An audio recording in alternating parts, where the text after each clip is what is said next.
В ближайшее время режим Рахмона может передать под контроль Китая новые территории и отдельные транспортные маршруты. Об этом в интервью независимой газете рассказал доктор экономических наук, заведующий отделом Института экономики и демографии Академии наук Республики Таджикистан Ходжам Ахмад Умаров. Прецедент уже был в 2011 году, когда власти передали Китаю 1% своей территории, это более 1000 квадратных километров спорных земель на Восточном Памире. Помню, тогда чиновники на поднявшийся шум говорили, что они хорошо сторговались с Пекином, ибо тот требовал в несколько раз больше. Китай претендует на участки Памира, богатые полезными ископаемыми. Это уран, золото, бокситы, асбест, горный хрусталь, драгоценные камни. Не исключено, что расплата землей продолжится. Для этого территории можно сдать в бессрочную аренду, даже не меняя границ. Не исключено, что Пекин уже влияет на Душанбе в политической сфере. Например, по вопросу вступления Таджикистана в Евразийский экономический союз, говорит Умаров. Напомним, что по данным статистического агентства Таджикистана, на Китай приходится почти половина от общего объема внешнего долга Таджикистана на начало 2019 года.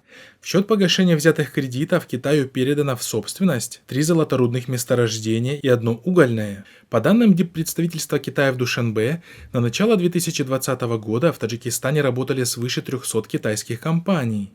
Десятки китайских компаний занимаются разработкой рудников драгоценных металлов, крупнейшей среди которых является СП «Заравшон». Доля Zhaijin Mining составляет 75%, обеспечивает 70% объема добываемого в стране золота.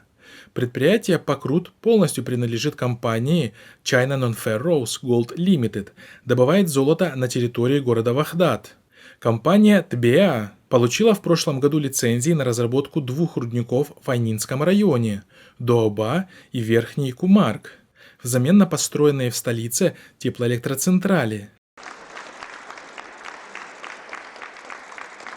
Также правительство Таджикистана подписало соглашение о предоставлении крупного месторождения Якджилва, Мургабский район, компании Каши Синюй Дади Майнинг Инвестмент Лимитед.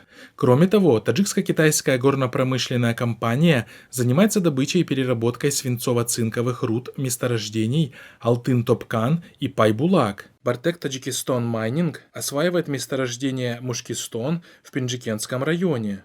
از این 7 کارخانه که ما کلونی که ما نامبر کردیم 4 تا ям استحصال цемент. Более 85% производства цемента также приходится на 3 таджикско-китайских предприятия: Чунгцай Махир Семент, Хуаксин Гаюр Семент, Хуаксин Гаюр Сухт Семент. Кроме того, более 1000 гектаров сельхозугодий отданы в аренду китайским компаниям сроком на 49 лет.